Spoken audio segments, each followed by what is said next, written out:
ప్రజా యుద్ధ నౌక ఉద్యమ కెరటం గద్దర్ గారు చనిపోయిన తర్వాత నిన్న అశేష జనవాహిని ఆధ్వర్యంలో వేల లక్షల మంది అభిమానుల మధ్యలో ఆయన అంత్యక్రియలు జరిగాయి. అయితే ఆయన సమాధి చేసినటువంటి గద్దర్ గారి ఘాట్లో ఉన్న మనతో పాటు గద్దర్ గారి పెద్ద కుమారుడు సూర్యకిరణ్ గారు ఉన్నారు. మాట్లాడదాం సార్. నమస్కారం. ముందుగా గద్దర్ గారికి జోహార్లు తెలియజేస్తున్నాము మా ఛానల్ నుంచి. నిన్న ఆయన అంతిమయాత్రలో కొన్ని వేల మంది అడుగేశారు. సో మీకు చిన్నప్పటి నుంచి నాన్నగారి ఒక పెద్ద కుమారుడిగా, ఆయన వారసుడిగా మీరు చిన్నప్పటి నుంచి ఆయన దగ్గరగా చూసింది ఏంటి?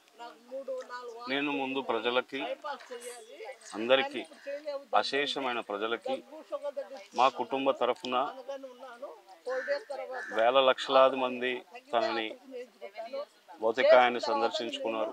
అట్లాగే మా ఇంటి దగ్గర భూదేవి నగర్లో ఇక్కడ తనని ఫైనల్ రైట్స్ చేసే ముందు చాలా మందిని చూపించలేకపోయారు. పోలీసులు ఎవరిని అలో చేయలేదు, లాఠీ చార్జ్ జరిగింది, చాలా ఇబ్బంది పడ్డారు. ప్రజలందరికీ మా కుటుంబ తరఫున తల వంచి వందనాలు తెలియజేసుకుంటున్నాం. ప్రజలందరికీ, కోట్లాది మంది ప్రజలకి మా కుటుంబం తరఫున వందనాలు తెలియజేసుకుంటున్నాము. చాలామంది ప్రజలు తను చూడలేకపోయారు. ఇక్కడ లాఠీ చార్జ్ జరిగింది. నేను అప్పటికి చెప్తూనే ఉన్నాను, ప్రజలను వదలండి, వాళ్ళు చివరి చూపు చూసుకుంటారని. కానీ అక్కడ నా మాట వినేవాళ్ళు ఎవరు లేరు. గేట్లు బంద్ చేసేసి కొంతమందిని అలో చేసి మిగతా వాళ్ళందరినీ లాఠీ చార్జ్ చేసి పంపించారు. ఆ ప్రజలందరికీ, వచ్చిన వాళ్ళకు, చూడలేకపోయిన వాళ్ళకు, అక్కడ జరిగిన ఇన్సిడెంట్కి అందరి ప్రజలందరికీ తల వంచి వందనాలు చెప్తున్నాను. మా నాన్న మాతో గడిపిన క్షణాలు ఒక క్షణము 2 క్షణాల్లో ఉంటాయి. మొత్తం జీవితం ప్రజలతోనే గడిపిండు ఆయన. ఎట్లుంటాడు, ఏం సంగతి అంటే నేను ప్రజల దగ్గరికి పోయి మా నాయన ఎట్లుంటుండే అని అడిగి తెలుసుకోవాల్సిందే తప్ప ప్రత్యేకించి నేను చెప్పలేదు. వ్యక్తిగతంగా మా నాన్న ఇప్పుడు ప్రజలతోనే ఉన్నాడు. మాతో కొన్ని క్షణాలు మాత్రమే గడిపాడు. నిన్న మీకు మొదటగా అంటే ఆయన చనిపోయే ముందు మీతో మాట్లాడిన మాటలు అలాంటిది ఏం లేదండి. ఎందుకు అంటే సర్జరీకి వెళ్ళాలి అనుకున్నప్పుడు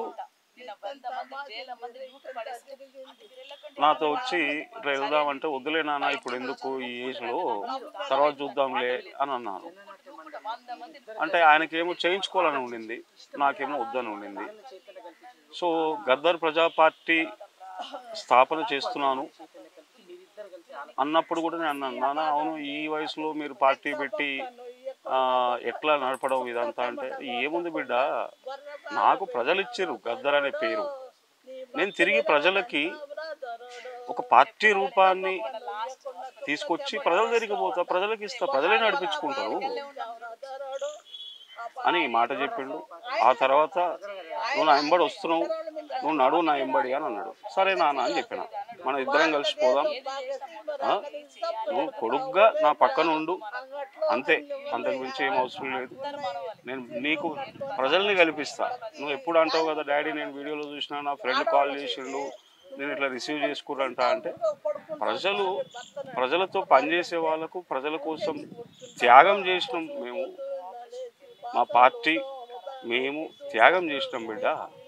కాబట్టి ప్రజల దగ్గరికి పోయి నువ్వు చూడు ఎట్లుంటారో, వాళ్ళు ఎట్లా రిసీవ్ చేసుకుంటారు, త్యాగాన్ని గుర్తిస్తారు ప్రజలు.